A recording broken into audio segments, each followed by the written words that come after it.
What keeps us healthy and happy as we go through life? If you were going to invest now in your future best self, where would you put your time and your energy? There was a recent survey of millennials asking them what their most important life goals were. And over 80% said that a major life goal for them was to get rich. And another 50% of those same young adults said that another major life goal was to become famous. And we're constantly told to lean into work, to push harder and achieve more. We're given the impression that these are the things that we need to go after in order to have a good life. Pictures of entire lives, of the choices that people make and how those choices work out for them, those pictures are almost impossible to get. Most of what we know about human life, we know from asking people to remember the past. And as we know, hindsight is anything but 20/20. We forget vast amounts of what happens to us in life, and sometimes memory is downright creative. But what if we could watch entire lives as they unfold through time? What if we could study people from the time that they were teenagers all the way into old age to see what really keeps people happy and healthy? We did that. The Harvard study of adult development may be the longest study of adult life that's ever been done. For 75 years, we've tracked the lives of 724 men. Year after year, asking about their work, their home lives, their health, and of course asking all along the way without knowing how their life stories were going to turn out. Studies like this are exceedingly rare. Almost all projects of this kind fall apart within a decade because too many people drop out of the study, or funding for the research dries up, or the researchers get distracted, or they die, and nobody moves the ball further down the field. But through a combination of luck and the persistence of several generations of researchers, this study has survived. About 60 of our original 724 men are still alive, still participating in the study, most of them in their 90s. And we are now beginning to study the more than 2,000 children of these men. And I'm the fourth director of the study. Since 1938, we've tracked the lives of two groups of men. The first group started in the study when they were sophomores at Harvard College. They all finished college during World War II, and then most went off to serve in the war. And the second group that we've followed was a group of boys from Boston's poorest neighborhoods. Boys who were chosen for the study specifically because they were from some of the most troubled and disadvantaged families in the Boston of the 1930s. Most lived in tenements, many without hot and cold running water. When they entered the study, all of these teenagers were interviewed, they were given medical exams. We went to their homes and we interviewed their parents. And then these teenagers grew up into adults who entered all walks of life. They became factory workers and lawyers and bricklayers and doctors, one president of the United States. Some developed alcoholism, a few developed schizophrenia. Some climbed the social ladder from the bottom all the way to the very top, and some made that journey in the opposite direction. The founders of this study would never in their wildest dreams have imagined that I would be standing here today, 75 years later, telling you that the study still continues. Every 2 years, our patient and dedicated research staff calls up our men and asks them if we can send them yet one more set of questions about their lives. Many of the inner city Boston men ask us, "Why do you keep wanting to study me? My life just isn't that interesting." The Harvard men never asked that question.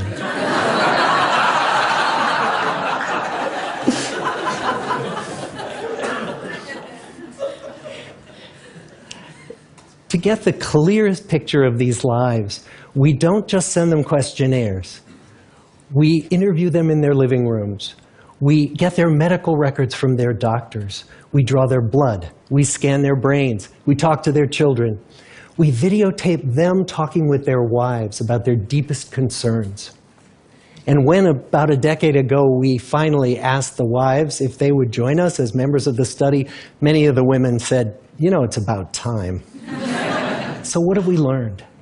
What are the lessons that come from the tens of thousands of pages of information that we've generated on these lives? Well, the lessons aren't about wealth or fame or working harder and harder. The clearest message that we get from this 75-year study is this: good relationships keep us happier and healthier, period.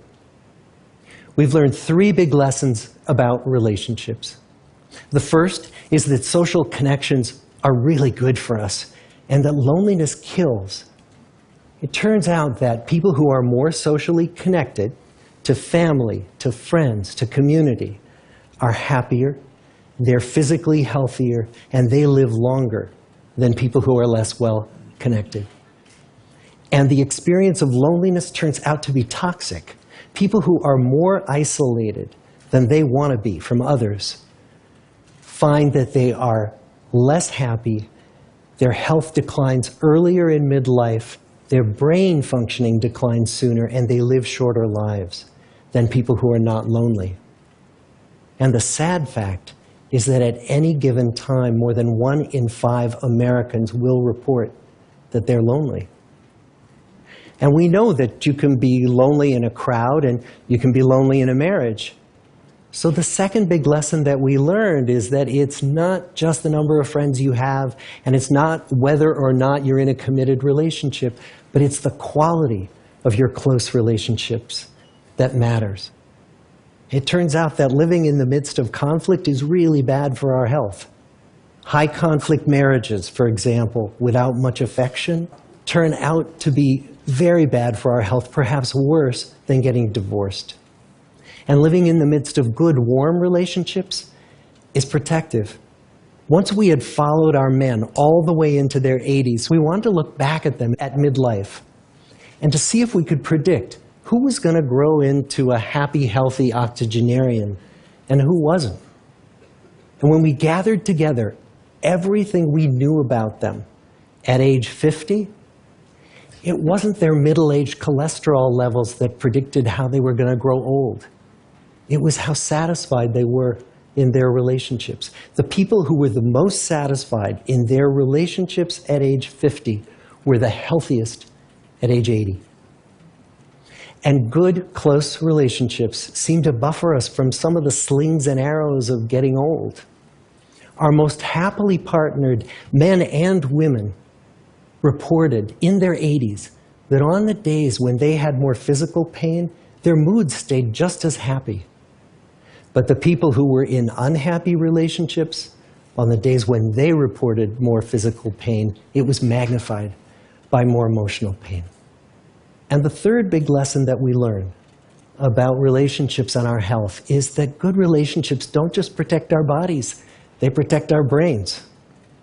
It turns out that being in a securely attached relationship to another person in your 80s is protective. That the people who are in relationships where they really feel they can count on the other person in times of need, those people's memories stay sharper longer. And the people in relationships where they feel they really can't count on the other one, those are the people who experience earlier memory decline. And those good relationships, they don't have to be smooth all the time. Some of our octogenarian couples could bicker with each other day in and day out. But as long as they felt that they could really count on the other when the going got tough, those arguments didn't take a toll on their memories. So, this message that good, close relationships are good for our health and well-being, this is wisdom that's as old as the hills. Why is this so hard to get and so easy to ignore? Well, we're human. What we'd really like is a quick fix, something we can get that'll make our lives good and keep them that way. Relationships are messy and they're complicated, and the hard work of tending to family and friends, that's not sexy or glamorous. It's also lifelong. It never ends. The people in our 75-year study who were the happiest in retirement were the people who had actively worked to replace workmates with new playmates. Just like the millennials in that recent survey, many of our men, when they were starting out as young adults, really believed that fame and wealth and high achievement were what they needed to go after to have a good life. But over and over these 75 years, our study has shown that the people who fared the best were the people who leaned into relationships with family, with friends, with community. So what about you? Let's say you're 25, or you're 40, or you're 60. What might leaning into relationships even look like? Well, the possibilities are practically endless.